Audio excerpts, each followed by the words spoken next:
After getting into the win column against St. Thomas, South Dakota is keeping those hammers out for this weekend's non-conference finale.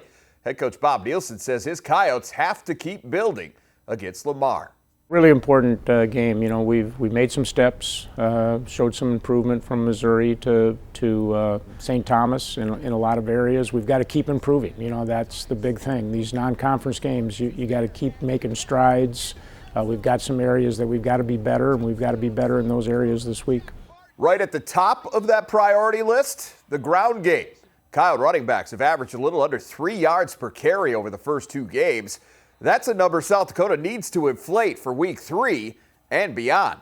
Yeah, the ability to be balanced is a really important part of our offensive philosophy and system, and so we have not been very balanced over the first 2 weeks, so we've got to keep working on that. I think there's some things from a running standpoint that we need to do a little bit differently, and we will do a little bit differently, just to, you know, kind of going back to the basics, you know, fundamentally being able to execute some things cleaner and better, and that's going to be a part of what we're doing this week.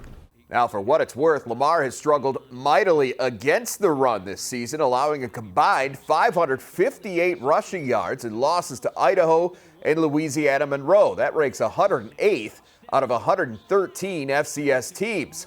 However, the Cardinals are also capable of causing some headaches when they have the ball. Coming from a league that's known for wide open offense, for sure. The teams we've played out of the Southland, we've seen that.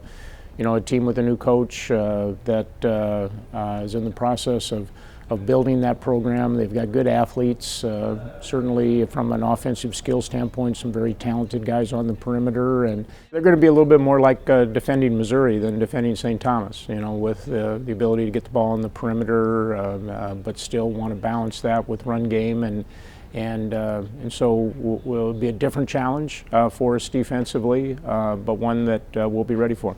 South Dakota hosting Lamar in the annual Hall of Fame game at the Dakota Dome this Saturday. It'll be the 4th meeting all time between the programs, but the first in Vermilion since 1959. You'll find that game live on Midco Sports 2 and Midco Sports Plus, with coverage starting at 1 p.m. Central Time.